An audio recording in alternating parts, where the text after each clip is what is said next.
following broadcast is a production of HCC TV. Hi, I'm Justin Boyd. Hi, I'm George Luna. I'm Brittany Pacheco. And I never freeze. And we are The Watchers in the Basement.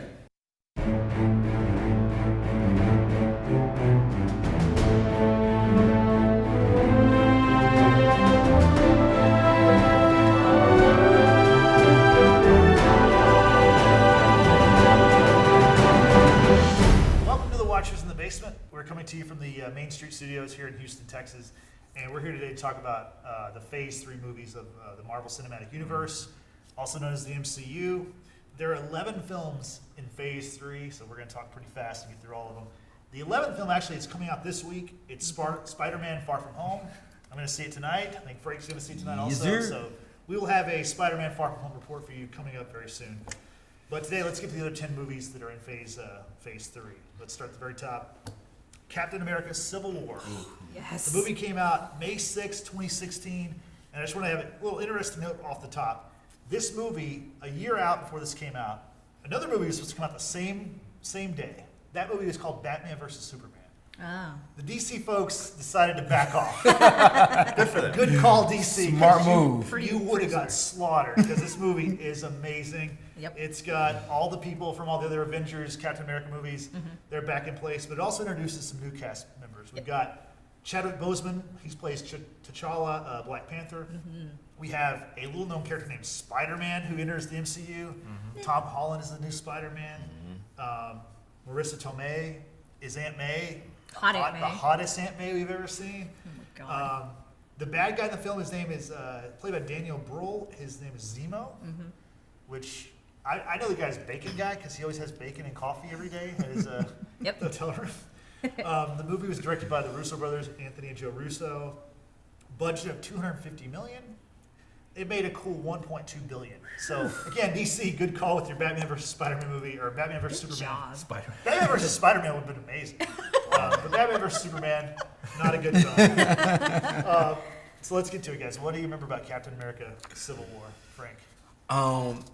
It was like a bonus for me, man. It was like Avengers 2.5 before Infinity War. Like you had basically all the guys from Avengers outside of Thor and Hulk, and like it was just a conglomerate of all these superheroes, and then the exception of Spider-Man, seeing him for the first time, and that tie-in with Iron Man. I thought they did a great job. Well, are we doing just memories? Oh, actually, like just for you. Yeah, just Just what what you you thought of the thought film. Okay, yeah. So it was just a great conglomerate. I like how they introduced Memories, Spider-Man. dreams, whatever. Yeah, Go ahead. and how they introduced that Spider-Man Iron Man mentor mentee Yeah. relationship, which I thought was pretty dope. Because in the comic books and in Civil War comic books, you kind of see that as well when Tony Stark gets him the new suit and he becomes kind of like his pupil. Yep. So so they kind of kept that with the comic books as well, which I really enjoyed. And I mean, what can I say, man? Black Panther's my favorite superhero of all time, and the first Hence opening your scene. T-shirt. Oh yeah, here's my T-shirt. And the opening scene of T'Challa is he's overlooking the balcony at the I guess the UN. Yeah. And the music comes up and boom, you see him. It's like I shedded a tear. Like I was like, this guy is finally back to he's in life. cool. Yeah. So He's really cool. I thought it was great. You know, I mean, Chris Evans is Chris Evans. I mean, Yeah. what can you say about the guy that we haven't said before already? Yeah. It was an excellent film, I thought. Pretty. My favorite Captain America film, hands down, just for the very reasons that Frank has just said. It really was like an extra Avengers movie. I really love the humor in this movie, as well as Daniel Bruhl. I thought as an actor, as the villain in this movie, I first saw him in *Inglourious Basterds*, and he was phenomenal in that movie. That's what I saw. And I thought he was a good fit in with everything. And I don't know what more to say. I mean, you always start with Frank, and Frank just says things like so well, and he's kind of like, well, you know, okay, yeah, we just agree with Frank. This is an old baseball reference. Frank is Ricky Henderson. Oh, He my just starts God. strong. He's gonna hit a home run probably every Yeah, time. we can't keep up. Or George Springer. George Springer hits a lot of home runs for the Astros. We're here in Houston, Yeah. so There you go. You Astros. guys flatter me. But man. definitely one of my favorite scenes in this movie is the final sort of battle between Winter Soldier, Yeah. Captain America, I was and, gonna talk and about that Civil too. War. So, but I'll leave that for you to talk No, about. go ahead, But go ahead. it's just a really cool scene. But you see how close these people were, and then how just one event can cause everything to fall apart. The Yeah. Sokovia Accords, and then just the secret that Cap was keeping from Tony, and Right. it's a really great movie, George. I loved this movie. I thought it's one of my favorite Captain America. Winter Soldier's still up there for me. They're really close to me. But what I loved about this movie, I was skeptical about Spider-Man, like to see that new kid as Spider-Man. So I wasn't sure. I was just going in. I was like, I don't think I'm gonna like him. I don't know. I wasn't sure. But then Tom Holland did a great job. And then I later seen in the movies, he did such a great job. And then being introduced to Black Panther, a character I had no idea about. It was super cool because he quickly became one of my favorite characters in that movie. If not, probably my favorite character in that movie, honestly. Nice. But the action was great. The story was cool. The beef between Iron Man and Captain America. I mean, all that was super cool. But I love the movie. It was great. I think the poster's really cool. It shows Tony Stark and Steve Rogers facing off, Iron Man and Captain America. There's a scene where their teams face off, that battle scene, which is a pretty awesome scene. There's one part especially where Ant-Man becomes like Giant Man, and Spider-Man has to take him down, so he's like flying around him. He's going, hey, y'all guys remember that really old movie, Empire Strikes Back? It's like, Tony, how old is this kid? I don't know. I didn't fact check. Yeah. So he takes out his legs just like they take out the legs of the walker in Empire Strikes Back. So that was really cool. And then the very end where you have Iron Man fighting with the Winter Soldier and Captain America, it's an awesome battle. It is. God. And it's, So I mean, good. Captain America, I mean, Iron Man's trying to kill the Winter Soldier because he learns early in the movie that the Winter Soldier actually killed his parents. Which the Winter Soldier is under some mind control, which Brainwash. which is part of his storyline, obviously. So to watch that fight and where Iron Man basically says I don't care, he killed my mom, he's gonna kill him, and Captain America stops, and then Captain America has a shot where he can go for the kill shot with his shield. He doesn't do it. Iron Man takes the shield, says, my dad made that for you, you don't deserve it. So the way it ends is it obviously leads to everything else, but it's a really strong movie. I have a question, real quick. Whose side are you on in this movie? Iron Man or Captain America? I'm Team Cap. I'm Team Cap as well. Same. For me, and another reason why I love this movie so much, it poses the question about civil liberties and doing the right thing and being supervised. These guys, yes, they say the word over and over again, and Jim Ross has a good point. You say the word over and over again, but at what cost? All these people got all these murders, all these accidents, all these people getting killed, and these previous movies didn't really show that. Right. And in Civil War, it kind of shows the aftermath of what happens. Right. Kind of Game of Thrones with Daenerys destroying King's Landing. You see the aftermath.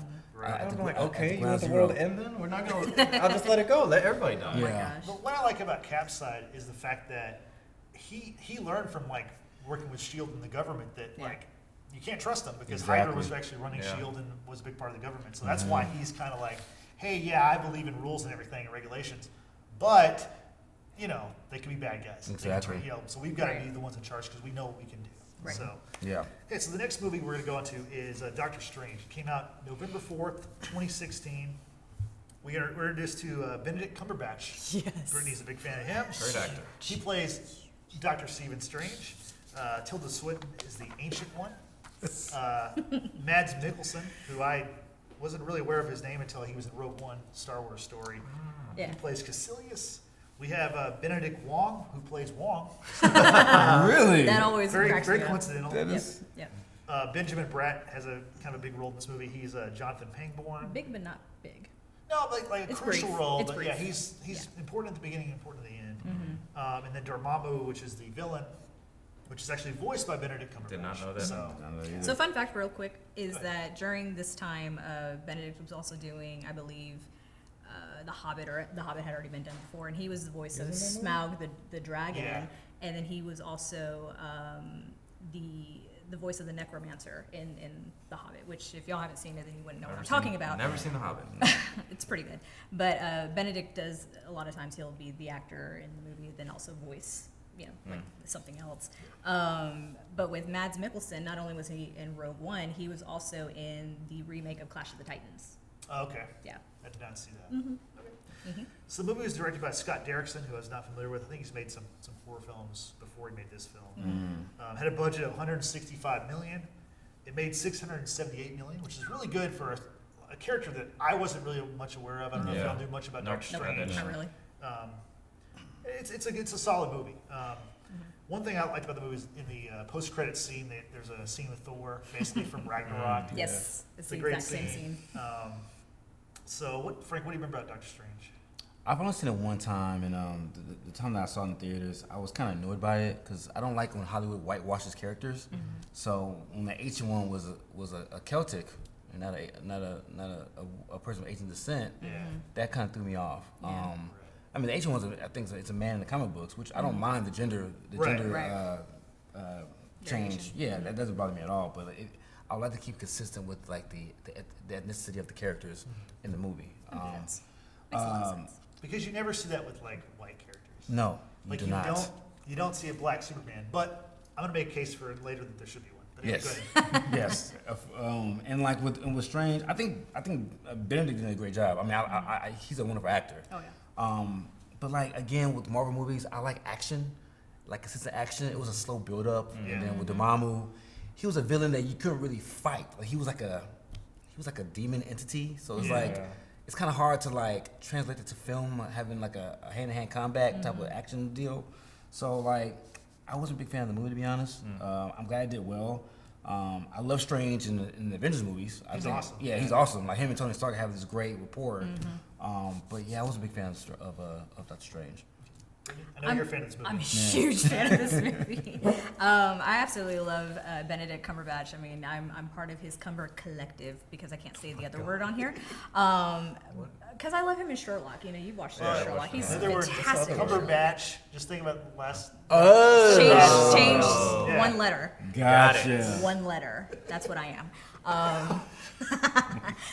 Wow. But no, I really do like this movie. I do agree with Frank about the whole whitewashing thing, but for what it is, because obviously we can't control it, it's really well done. I do, maybe because I like Harry Potter, I like the whole like wizard spell kind of aspect of it, and that to me is entertaining. And the humor, again, like in this movie between Doctor Strange and Wong in the library is just kind of funny, you know, because Doctor Strange is just incredibly brilliant, you know, and humor's not really his strong point, I guess, but he does make some funny things.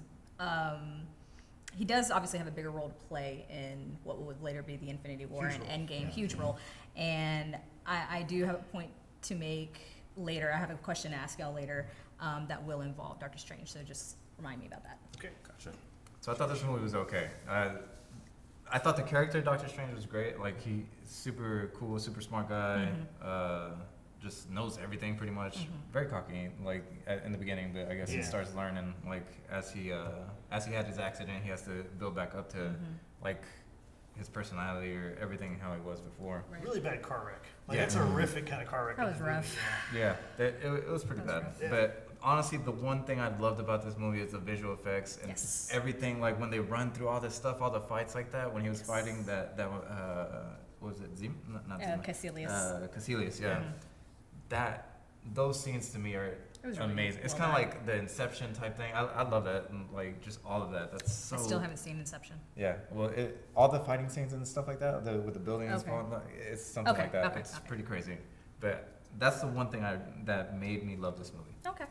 There's a lot of this in the movie, like a lot of like creating circles and stuff. Yeah. I like the movie. It's one of the last ones I saw of the before. Actually, I saw it after Infinity War. So my introduction to Doctor Strange was in Infinity War. You were doing it wrong Okay. like I did too. I did it wrong, yeah. okay. But I enjoyed the film.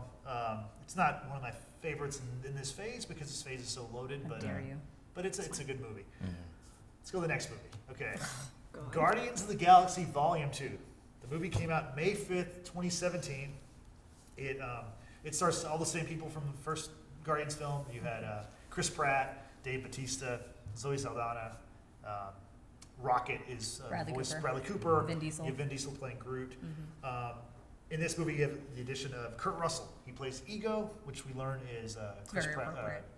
Peter dad. Quill's father. It's Yes. messed up. Sylvester Stallone's in the movie. He plays Accord, I mean? Sure. Accord, maybe? Sure, Yeah. we'll go with that. And then Michael Rooker, who was in the first one, he has a bigger role in this one as Yondu. So the movie is also directed by James Gunn, who did the first movie. Had a budget of $200 million. It made $864 million. So people like the Guardians. Yeah. Yep. They like him. Not this I wasn't like a big fan of this movie. I love the first one. This one's not yeah, as great. I'm with you on that. Frank, what do you remember about Guardians Volume 2? I liked it a lot. They're just hating. I mean, Tell 'em, Frank. I've seen like 4 or 5 times now. I like Guardians too because like it fills a gap because like in Guardians 1, we don't know how Peter Quill was able to maintain that Infinity Crystal, you know, and not die. Yeah. You know what I'm saying? So you find out in the second movie that he's pretty much he's half celestial. Yeah. So I like that play in, and I love Kurt Russell. I mean, Yeah. Kurt Russell, Yeah. he's taking on Cash, man. He's awesome. Taking Like, Cash is awesome, yeah, I know that's like Yeah. early Fubar. 90s. Yeah, him and We can't talk him and about Sylvester Stallone. Yeah. But I like how they explain how his parentage and like what he and like how he was able to maintain the crystal, and then like again like they're just a band of misfits. I like their chemistry all together, and then like the advancement of the storyline between Quill and Zoe Saldana's character. Gamora. There you go. The advancement of the storyline of the love interest in that, and then like and then with Nebula kind of turns. You see the turn from heel to babyface with her character as well, becoming a good guy. So like Yeah. I thought the movie was good. Batista's he's a funny character. Groot, Baby Groot is just that's into the Baby Groot. I thought it was good. Like I loved it. More of a teenage Groot at this point, I think. No, he's No, not. no, no. Oh, you're right, Baby, you're right. I'm Baby, sorry, Baby, I'm sorry. Baby. At the very end. Yeah. That's right. Yeah, That's right. like My so. bad.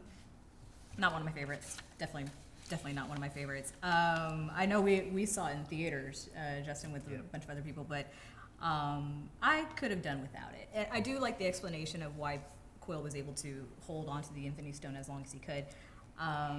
There is an echo, kind of like what happened with Tony and Winter Soldier about, you know, I don't care, he killed my mom. It's the same thing with Peter Quill and his dad. You know, his dad sent the illness that killed his mother, and so he at that point doesn't care if his dad lives or dies. He's like, I don't care. He killed my mom.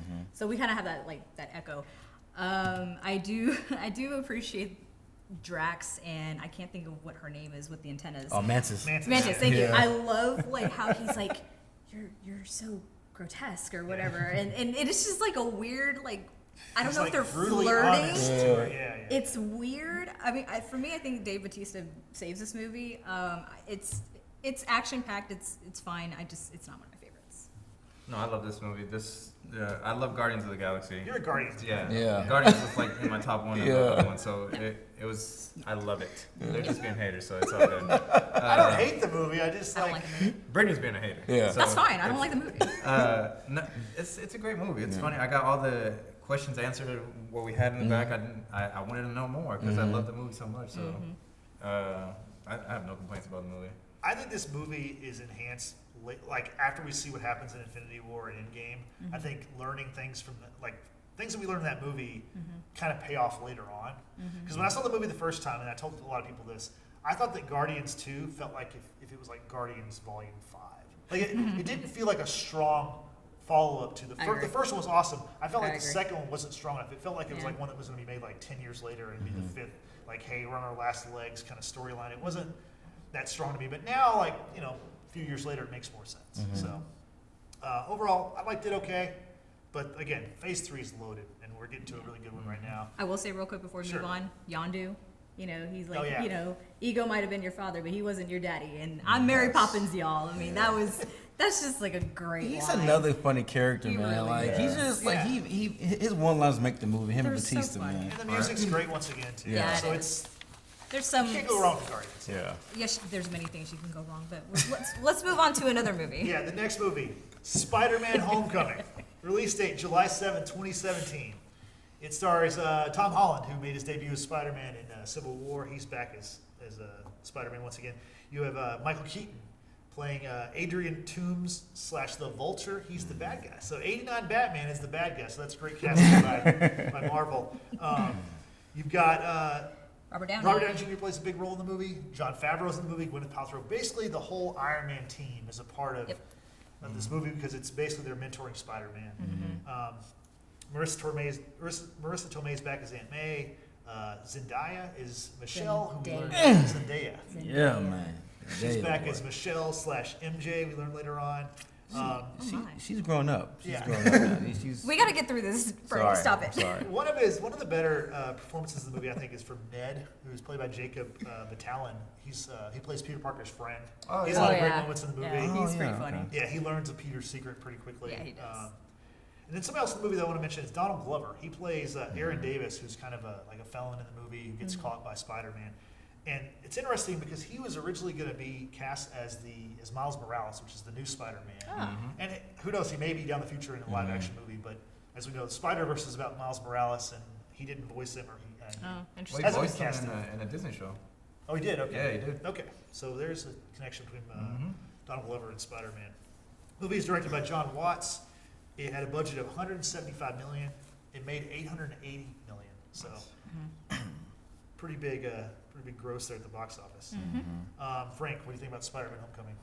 I loved it from the standpoint that it wasn't an origin story. Yeah. Like I got tired of seeing the same story being told over and over again. So to like, Marvel did a great job of like introducing Spider-Man in Civil War, and then like advancing him, 6 or 7 months later into being Spider-Man. So I appreciate that. I think Tom Holland's the best Spider-Man yet. Yeah. I think they casting him as a true teenager when he first got the role.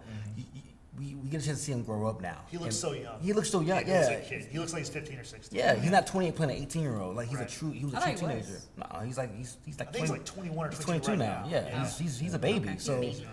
so for the future Spider-Man film, I like seeing this guy and be able to see him grow up and mature. I thought the movie was great. It was also seeing new villains as well. I mean we've seen Vulture in the cartoons and comic books, but to see a live action Vulture, I thought was a great job of still recycling other villains. Again, man, anytime you have a movie with Robert Downey and as Iron Man, it's going to be a good movie. Like I think having him and Happy in it as mentors to the new Spider-Man and like show him the game and have the reference other events like. They referenced the Shatari attack at Avengers 1 to explain the tech that Vulture got and Shocker. That was a great time as well. That was a good movie, man. I thought it was a good starting point for the Spider-Man series. I really did. That's pretty. Honestly, if they didn't make another Spider-Man, I'd be okay. Jeez. I'm just so over it. I mean, Yeah, that's okay, true. it's just there's been so many. I mean, we get it. Okay, we get it. But to this Marvel's Spider-Man, it is a lot better than I had anticipated. Tom Holland, I really didn't know was British because he does such a good accent. I absolutely love Michael Keaton as the villain. I think he plays a great villain. I figured out halfway who he was or how he was all connected into this pretty quickly, and so the rest of the movie was just kind of all right, let's Did just. you figure out that he was the father of the girl? Yes. See, I didn't figure that Yes, out. I figured that out. That was a huge surprise. I figured that out. Peter goes to the door of his prom date or whatever. Oh, I figured that opens the out door, way ahead of time. and it's Michael Keaton. You're like, oh. Yeah. Well, I wouldn't expect Vulture to have a black wife, so Yeah, it just threw exactly. me off. Yeah, exactly. Well, Yeah. I figured it out. So the rest of the movie is just all right. Let's just get to the action. Let's just whatever. Peter Parker's friend Ned is hilarious to me. I mean, he's got some really great one-liners, especially in the computer room. Trying to help out his bud. It's not one of my favorites. I will watch it again, but overall, I mean, I'm just kind of over Spider-Man. And I'm sorry, Michael. I know Spider-Man's your favorite, but I'm over it. George. It's better than I thought it was gonna be. It wasn't total garbage. It wasn't. But Tom Holland really impressed me in this movie because he's my favorite Spider-Man. Compared to Tobey Maguire and Andrew Garfield, those movies were garbage too. I don't like them. I just don't like. He's too cool to be Spider-Man. No, you're right. Andrew Garfield Garfield's is. too cool. Yeah, Tobey Tobey Maguire Maguire was not bad. Not Tobey bad. Maguire He was nerdy. Probably too old. He was, Yeah, he's I a little agree. bit too I old. agree. A Yeah. little bit too. And he is nerdy. That Yeah. one. But Tom Holland's perfect. But does Tom come off as nerdy though? I don't.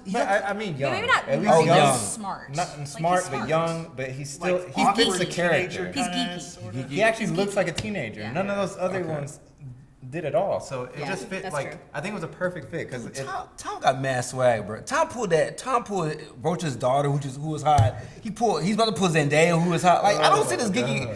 He has mad swag, bro. It's the British accent that he's hiding. That's what I'm saying. I what it don't is. see the geekiness. He's on the debate team or whatever. He's on the traveling history team. Let's finish up with George and then Look we at the can woman get he's to pulled in 2 movies, man. This guy is killing it. I'm just Justin. saying. George needs to finish. I'm so sorry. we can keep on I'm going. sorry. Go ahead, George. I'm sorry. nothing. Stop overcrowding people. I don't even know. I'm done. I love the Thank you, movie. Frank. Yeah. God.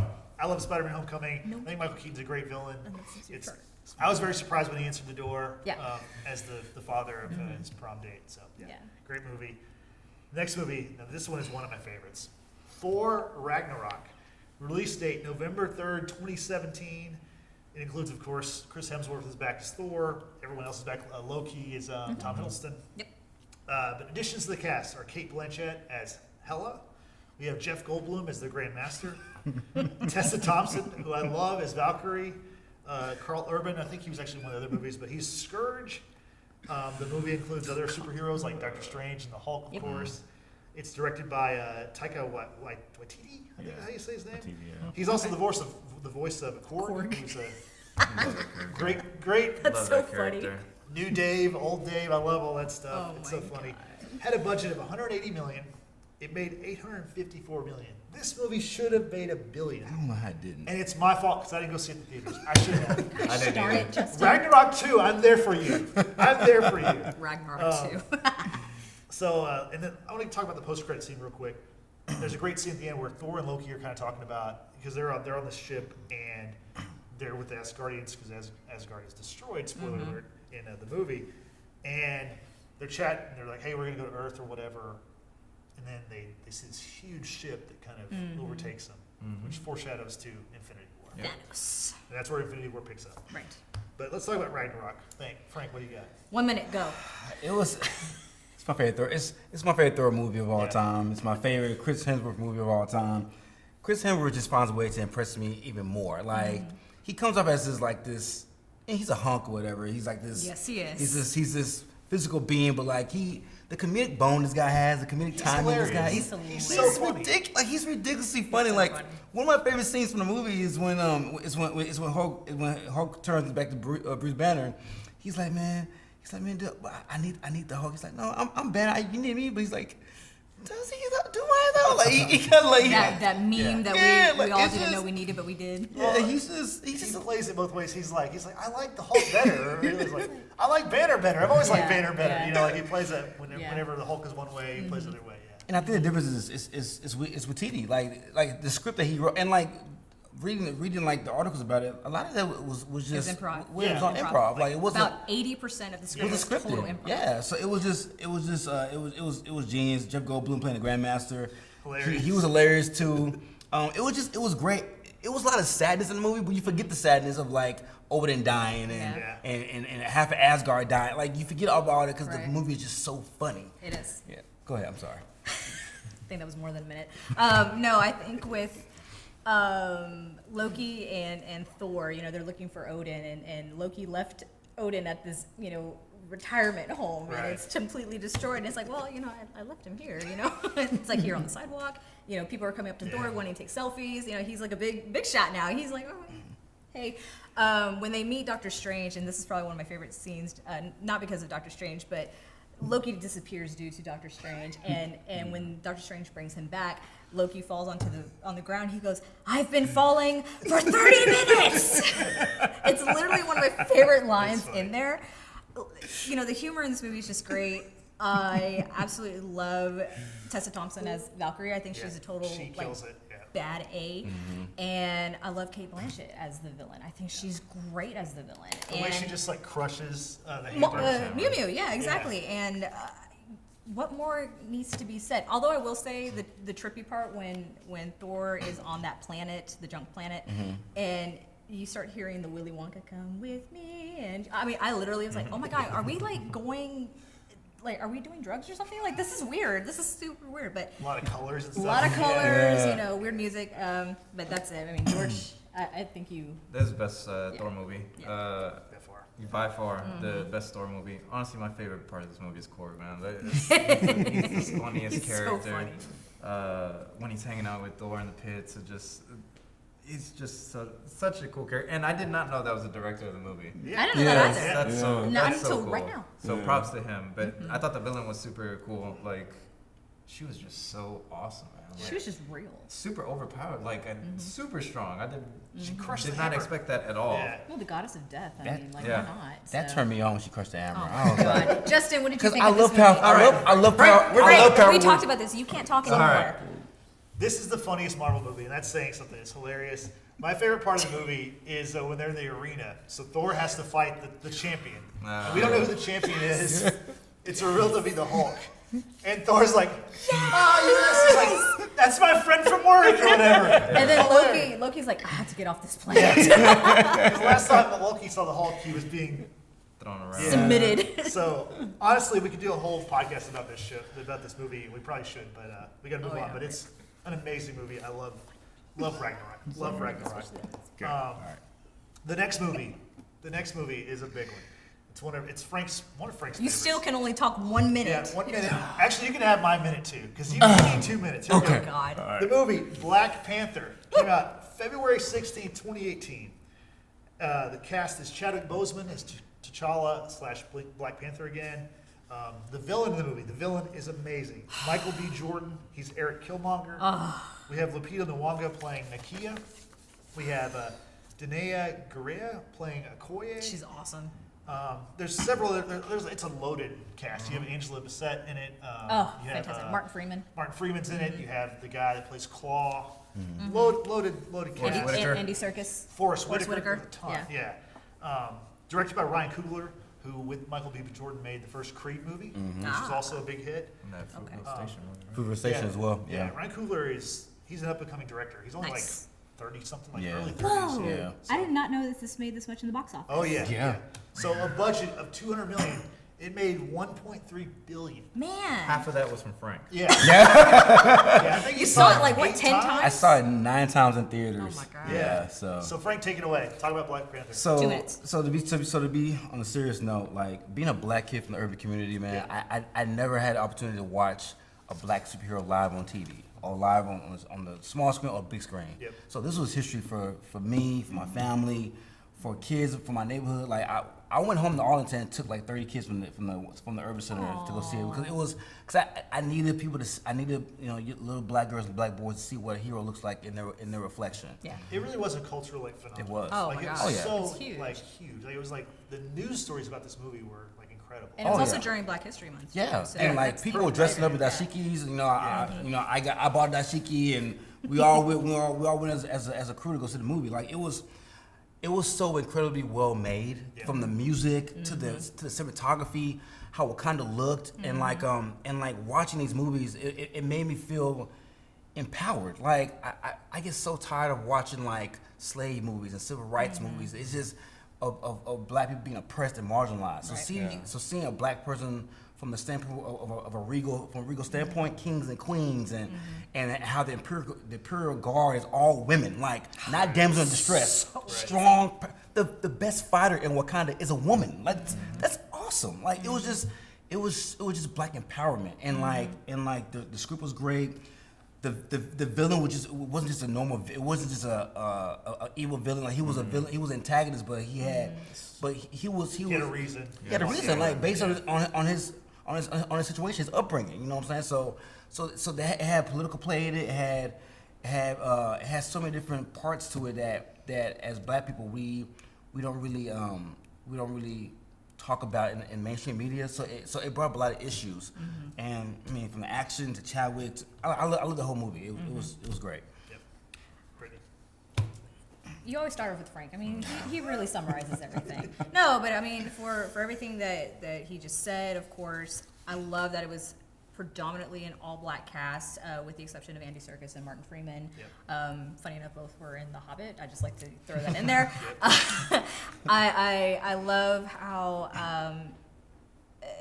Shuri, T'Challa's sister. I mean, she kind of runs their lab, and she's incredibly brilliant. And They're advanced technology, like technologically advanced. I'll Right. say it right. It's Right. insane. It's insane, and the fact that how it could be applied in just about everything. It's in their clothing. It's the vibranium is in their clothing and in their tool or whatever. But it's an amazing civilization of people, and I mean, what more can really be said about this movie? It's just there was a lot of, like what you just said, political and cultural, civil issues that were addressed. I think when Killmonger is about to die and he says the reference he makes about his ancestors on the ships, I mean that's a very powerful statement, and it's an amazing movie. Yeah. Top 3 movies of all Marvel movies for me. This movie right here. One, the story is amazing. the story of just the villain, like it's crazy. Like you actually sympathize for a villain and you think about it. And this was he is my favorite villain. Like even above Thanos. I think Killmonger did like everything. I can't even explain it, man. Like it was. Well, he so, worked to get to where he is. You actually like. I was kind of like rooting for him against Black Panther, which is kind of weird. I Black was Panther too. is the good guy. Yeah, Like, that's. I think that's why it was so powerful. Like how much you see like a villain and like have such an effect on someone. Yeah. And it was just such a good movie. I'm ready for the second one. it's just unfortunate they killed him. Yeah. Spoiler alert, he dies in the movie. And like of course you'd seen it a million times before I saw it, so you knew. I was telling you, I was like, "There's no way they're gonna kill him because he's too good." Yeah. It's like, no, they killed him. So my last thing I just want to say about this movie is Michael B. Jordan, how great he was in this role. There's been talk that he might be offered Superman if DC decides to go after Yeah. from Henry Cavill. I think they should do it. I think this is the way. So down for I'm it. so down I for think that. a black Superman would work. Yeah. If you've seen the trailer for Hobbs and Shaw, Idris Elba calls himself Black Superman. Yeah, he does. I think we're ready for a Black Superman. I want Idris Elba to be the new James Bond too. Oh, I'm down for that too. I'm down. I'm down for That the was- cause. I heard Tom Hiddleston as well. Yes. Yeah. Yeah, I heard that too. That's true. The next movie, major movie, Avengers: Infinity War. Hercules. Release date April 27, 2018. The cast, it's everyone. All these people we've been watching. Yeah, all these we don't movies. need to go through them. They're all coming Everyone, back. they're back. Directed by the Russo brothers, who are just killing it at the box office Yep. every time they go out. The budget, $321 million. That's okay because it made $2 billion. Jeez. $2 billion. Jesus. Let's talk about it. It's the snap heard around the world. Frank, let's go. What can I say about this movie that hasn't been said already about the Avengers movies? Again, like I had worries about the first Avengers movie about having so many characters. You have over 30-something characters, and you still find a way to make it work. Like, and it's kind of like it capsules the first 20 movies lead up to Endgame. I mean, it's awesome. Like having all these characters in it from all these different movies, basically in the movie all at the same time. Robert Downey is Robert Downey, of course. You know, and it kind of catches up to everybody how at the Civil War these factors aren't talking to each other, and Banner says, I don't care who we're not talking to. Thanos is coming. He's coming to kill everybody. We gotta get the band together and make this happen. Right. I knew it was a real movie when Loki got murked at the beginning of the movie. Yeah. When Loki and Heimdall got murked, I'm like, okay, this is a Disney movie. Or this is a Miramax film. This is dark. I thought it was awesome movie. It's my second favorite Infinity War Avengers movie out of all the movies. It's kind of hard to explain within a minute because there's just so much going on. But I loved it. Try. Yeah. Incredible. I mean, just right off the bat, like what he just said with Loki being killed, and it's like, oh my gosh, this is real. We're gonna lose a lot of people. I didn't expect the snap that we did at the very end with all basically the secondary Avengers, disappearing and what have you. I was a little hurt that Cap didn't have his shield, but that made sense because of Civil War. But man, he looks good. Man, he looks good. But no, you experience a lot of loss, and that's obviously something the audience can all relate to one way or another. It's not my favorite Avengers movie. There's one other one that kind of ties with my favorite. That's Ultron, but we'll keep on going. Number one Avengers movie for me. Oh. I just love the lead up to everything, everything leading up to the snap. Like seeing it actually happen, I'm like, wow, That happened. It happened. Yeah. And it just leaves you with that cliffhanger. You're like, what's gonna? And we had to wait a whole year for it to and you're just sitting like, man, like did that just happen? I seriously, I was like, what?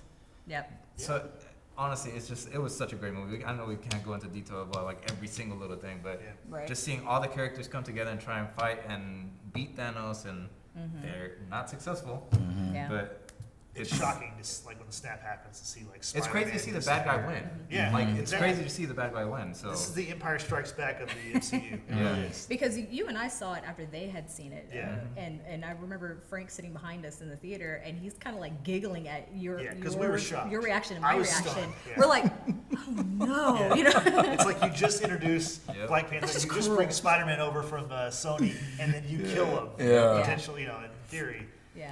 Yeah. Anything else, George? nope, that was it. Infinity War, I mean, it speaks for itself. It's an amazing movie. The next movie, is Ant-Man and the Wasp. Came out July 6, 2018. Same cast. Paul Rudd's back. Who else is in the movie? Michael Douglas is in the movie. Lawrence Fishburne. Lawrence Fishburne's in the movie. The new cast additions include Michelle Pfeiffer. She plays Janet Van Dyne, who is the original Wasp. And you have Walter Goggins, who's a bad guy in the movie. And then you have Hannah John Kamen. She plays Ava/Ghost, which is a key part of the movie. Directed by Peyton Reed, director of the first movie. It had a budget of $162 million. It made $623 million, so it made some money. Not bad. Frank, what do you remember about Ant-Man and the Wasp? We all saw it together for the first time. We did. I mean, it was okay. It was. I mean, I like Paul Rudd. I like how, in the grand scheme of things, how he played an integral part in Endgame.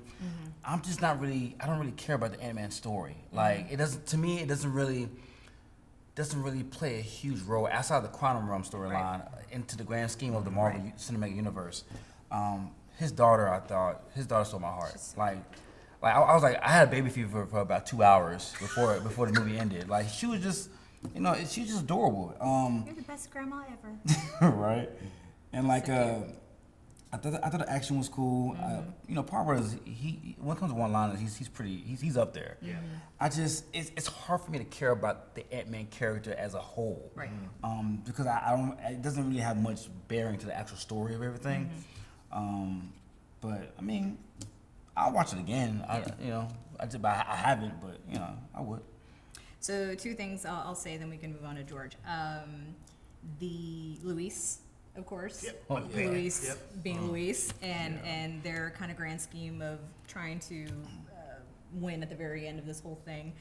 And what was my other point? When Janet Van Dyne is kind of puts her spirit into Scott Lang, and he's over here, being very sentimental with his, with her husband and then her daughter, and he's just all. It's just Paul Rudd is just ridiculous, man. But he played that off so well, and then he's like, "What just happened? I don't think it worked. What happened?" That kind of thing. And those are my highlights from the movie. Quantum Realm obviously is very important. It goes into Endgame, of course, and that's really it for me. I didn't like the first Ant-Man. This one was. I didn't even go watch this with y'all because I did not want to see it. Yeah, he didn't want to see it. So I waited to watch it till I saw it on like Netflix or whatever, and it wasn't bad. It was okay. Honestly, the story was pointless because that girl, the ghost or whatever, she would have just waited or worked together with them. All that could have been solved, and nothing would have bad would have happened. Yeah. So it was another pointless story for me, but the comedy was funny. It wasn't a bad movie. That's good. Yeah, it's one of the funnier Marvel movies. The post-credit scene is important though, because Ant-Man, he's basically stuck in the quantum zone or quantum realm as the snap happens. So while that happens, the other characters that are working with him, they're all gone. Right. So that's why when we go to Endgame, he's still stuck there. Yeah.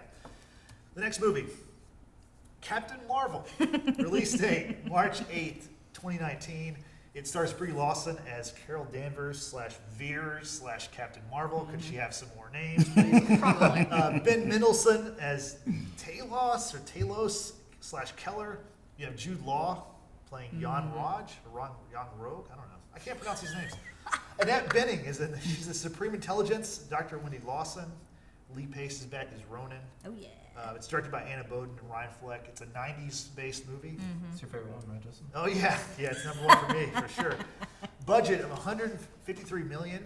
It made a staggering $1.1 billion. Take that, Justin. Take that, Justin. Only because it was before Endgame. Let's get to it, Frank. I thought this was genius Marvel marketing by Marvel by placing it right before Endgame. Yep. If it wasn't placed for Endgame, I don't think it would have made $500 million. I thought the story was whack. I thought the actress was whack. I think Brie Larson is a great actress, but she was miscasted for this role. She missed her comedic timing. There were lines that was like put on a T-ball for her to hit at the park, and she missed it. Like she struggled delivering funny lines, and like I just thought the story was just it didn't solve anything for me. And then like what made me upset We watched like 15 different YouTube videos to figure out how did the Tesseract get from scientists. get from Howard Stark to her. Like it doesn't explain that, doesn't. and it drives me crazy when there's major plot holes like that that's not explained.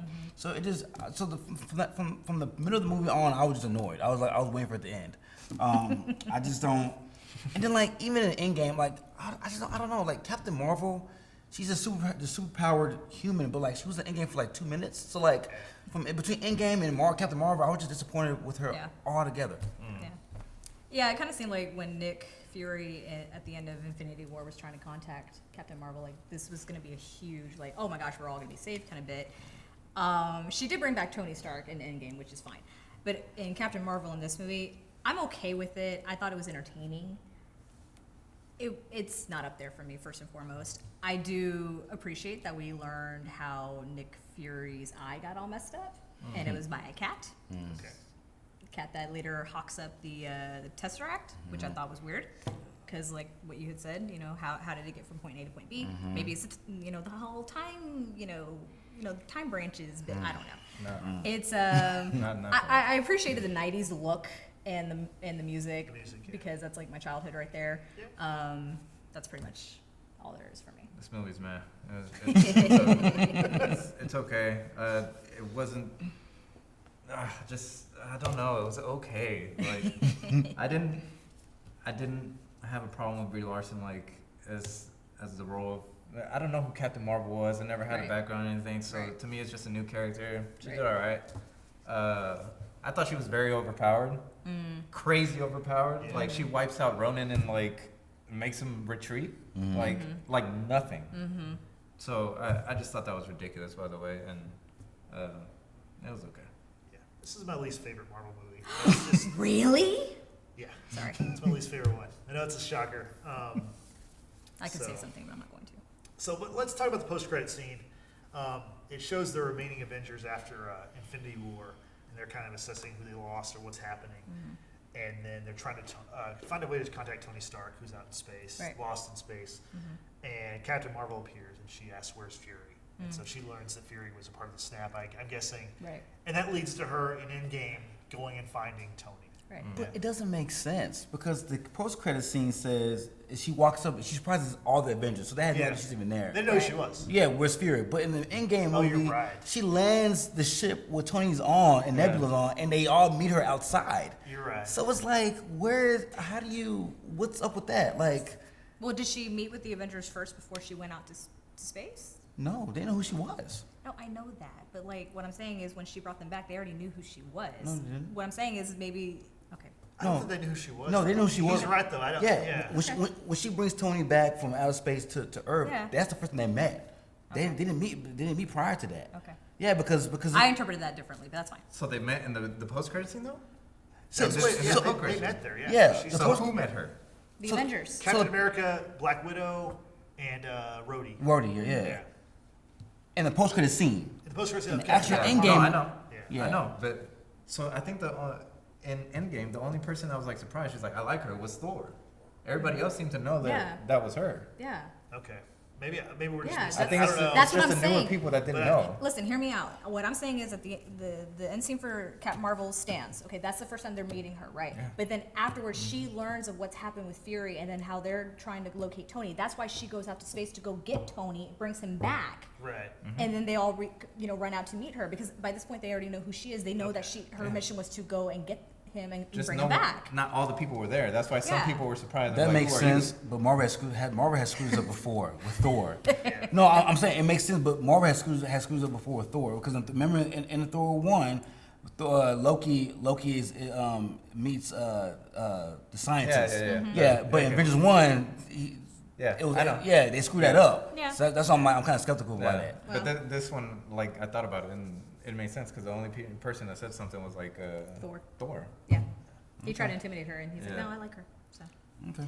So let's go from my least favorite Marvel movie to my favorite Marvel Do movie. we really need to go in depth though? No, Because we we have never- done a Well, review on let's just Endgame. say this: Avengers Endgame release date April 26, 2019, a few months ago. It's made 2.7 billion, people. That's all you got to say. It's the second biggest movie ever. Maybe. And you saw it again recently, didn't you? I saw that they re-released it this past weekend. I saw it. Had extra. It's amazing. scenes. It's got a couple extra things. It's got an end credit scene, a tribute to Stan Lee. Very cool. It's got a deleted scene with the Incredible Hulk, which they took out of the movie, which I think was a good call because it doesn't really fit It the was movie. terrible. I looked it up online because it was garbage. Well, the CGI wasn't in place, so Yeah. Even then, like it was pointless. Like there was no reason to have it. it was just showing Hulk being heroic. Yeah. basically. Okay. But no, I mean, Endgame's worth seeing again. And Yeah. several times. It's an amazing movie. Like I said, budget $356 million, made $2.7 billion, directed by the Russo brothers. It's got everybody in it. We've already talked about Endgame a ton. So If you let's, haven't let's listened go to our away. Endgame review, look it up. yeah. It's good. So let's go to why you're here. You're here because we're gonna rank these movies. We're gonna rank these 10 movies. Very quickly. So let's go. Okay, Frank, what do you think is the 10th movie?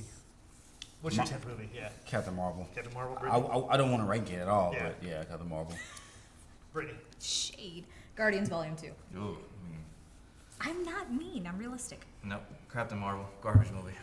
So Did you just say Nathan, Captain Marvel? Captain Marvel. that's what it should be called. Wow. Nathan has it 10th. I have it 10th. And based upon our system, it finishes 10th. Captain Marvel is the 10th movie of this one. Thank you. Number 9, Frank. That's strange. Brittany. Oh, that hurts. Captain Marvel. Ant-Man. I have Guardians 2. Nathan has Doctor Strange. The You ninth hear movie. Nathan? Our 9th movie is officially We're looking- Doctor Strange. We're looking for a new producer, y'all. Just by the way. No, we're not. Doctor Strange number 9. Wait until we get into the podcast studio. We won't eat them. Wow. I'm just kidding, Nathan. Wow. I'm just Okay. kidding. I heard Shade. you. Why Sometimes. is Nathan walking out the scene, Yeah. guys? He's into a post. done with you people! Nathan, don't come for the gauntlet and snap.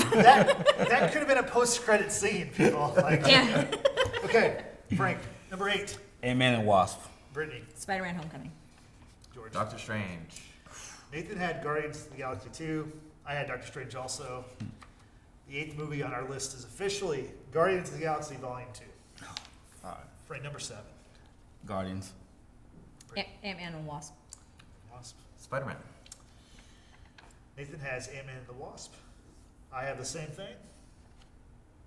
Our official rankings, Ant-Man and the Wasp, number 7. Number 6, Frank. Yes. Homecoming. Doctor Strange. Guardians 2. Nathan has Black Panther. Whoa. I do as well. Whoa. Our official number 6 movie is Spider-Man Homecoming. Oh, good. I love Black Panther, but this Apparently not. there's some good movies in this list. Frank, number 5. Civil War. Infinity War. Okay. Dun, Thor. dun, dun.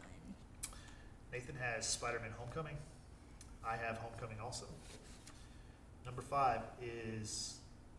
I'm sorry, I missed that. Number 5 is Black Panther. Sorry. Did I mess up somewhere? Yeah, because mine's thrown. Never mind. Wait, Oh, wait, no, never mind. No, Never mind. you're good. Never We're mind. moving on. Okay, Moving on. Number 4. number 4. Ragnarok. Black Panther. Civil War. Not to read. Nathan has Civil War. I have Civil War also. Our number 4 movie is Captain America Civil War. Wow. Number 3. Black Panther. Ragnarok. Black Panther. Nathan has Ragnarok. I have Ragnarok. Oh, Nathan, we're good now. We're back on track. We're good. We're good. Our number 3 movie officially is Thor Ragnarok. Number 2. Infinity War. Civil War. Endgame. Nathan has Infinity War. I have Infinity War. It is Infinity War, number 2. Naturally. The number 1 movie, Frank. Can we all say it like together? I don't think we all have the I same want to movie. have the same movies. Yeah. We can. You want to do it? That was like, okay, no. Okay. Sorry. Good, Frank. I just looked at George. Never mind. Yep. Endgame. Endgame. Infinity War. Nathan had Endgame. I, of course, have Endgame. It's Avengers Endgame. Endgame. So, people, here we go. Here's our top 10 for Phase 3. It's Avengers Endgame, number 1. Number 2, Avengers Infinity War. Number 3, Thor Ragnarok. Number 4, Captain America Civil War. Number 5, Black Panther. Number 6, Spider-Man Homecoming. Number 7, Ant-Man and the Wasp. Number 8, Guardians of the Galaxy Volume 2. Number 9, Doctor Strange. And number 10, Captain Marvel, also known as Captain Marvel. Okay, folks. So now we've ranked all the phases, right? So let's go back to the first phase. Our phase 1 winner was Avengers. Our phase 2 winner was Captain America the Winter Soldier. Our phase 3 winner is Avengers Endgame. What's the best movie of those three? Frank. Avengers, Winter Soldier, Endgame. So Avengers has a close place in my heart because it's the beginning of everything. So like, I have Avengers number one in my All time. all time. Wow. Yeah. Great. Come back to me. Okay. So you said I had to pick from those three? Yeah. Captain Not our America, three? Winter Soldier, Avengers, or Endgame. Of the three phase winners. That's hard, man. I'll say Endgame. Just Okay. because everything comes to a close and it's ended so well, so I say Endgame. And I know you said it's the beginning of in Avengers, but I'll go the opposite. I say the end. Yeah. Now, Brittany, last week you said "Come Back to Me." I thought that was a Renee Russo film. It's not. It's not. It's not. So I'm honestly struggling. I would say Endgame, but there were problems with this whole time travel bit, and Avengers. Even though I was very emotional with Endgame. I was too. I think this Well, is we easy. know you were. Yeah. I think it's Endgame. I think Endgame is the best movie. It's the most rewatchable movie. It's an amazing movie. I saw it again a couple days ago. I was emotional just like I was the first two times, which were 2-3 months ago. So I think it's the best movie. Okay. It's the best movie. So Nathan? Oh, Nathan, which one? I have one word. Shawarma. Shawarma! Hey. So based on that, That's three. based on That's that, three. One of all Avengers, time. Avengers Hey. is number one. I cannot believe that. Because to me, We have similar taste, man. it's the third best Avengers movie. The third best? Yes. What's Endgame and Infinity War are better than the Avengers. My only beef with Endgame and Infinity War outside of the time thing is just the amount of like you cut people's screen time a little bit Yeah, because you did. so many characters. Yeah. So I feel like you cheapen people's screen time. With Avengers, man, it's the beginning. You have a backstory for all 6 characters for the most part in that movie, and how everything came together. It's and like watching it, you're watching something special, but you don't know the gravity of it until 10 years later or 8 years later when. So I have a question. This goes back to what I referenced before that involved Doctor Strange. Out of all of the Avengers, who, in your opinion, is the most powerful Avenger Frank. Out of the original 6. out of all the Avengers? So when we say out of all the Avengers, are we talking about all the characters from Infinity War and Endgame? Oh. Like without an Infinity Stone, anything like that? I'm just they themselves as 'Cause- themselves. It'll be Thor then. I would Yeah. say It was Thor. Thor. Yeah. Okay. So I love to hear what our audience have to say. I'm at a toss between Doctor Strange and the Scarlet Witch, mainly because they can manipulate time and they If can he didn't have the manipulate- Infinity Stone, though? could No, still he do that? doesn't. He never had the Infinity Stone. He to has- He couldn't manipulate- He has a time stone. Okay, but He couldn't manipulate time if he didn't have Yeah, that. he has a Okay, time that's stone. a fair Max point. is That's what I'm on. saying. Yeah. but Max is he off. can do all this other powerful stuff and go with manipulating matter and things like that. And then Scarlet Witch can manipulate the minds and what have you. So I think, in my opinion, they're like the most powerful Avengers. Period. So there you have it, folks. Tell us who you think is the most powerful Avenger. You've seen our rankings. Let us know your rankings. And Brittany, how can they do that? Well, Justin, if you follow all of our social media, which is on Facebook, Twitter, Instagram, and SoundCloud and YouTube, you have the opportunity to rewatch or listen to any of our previous episodes, including all of our Marvel stuff. And if you use hashtag #WatchersBasement or hashtag #WatchersMCU, which stands for Marvel Marvel Cinematic Cinematic Universe. we're going to work on that. But anyway, follow us on all of our platforms. We recently did something for Social Media Day, which was on the 30th of June. We are doing t-shirt giveaways. So if you follow us and you get some of your friends to follow us as well, share our posts, what have you, you could win one of our really cool t-shirts. We do have some across the country right now, from Texas to New Jersey. So follow us on all of our social media. Wisconsin, too. Wisconsin, what's up? All right. So thanks for watching. We'll be back very soon with a review of Spider-Man Far From Home. So again, thank you. I heard Zendaya.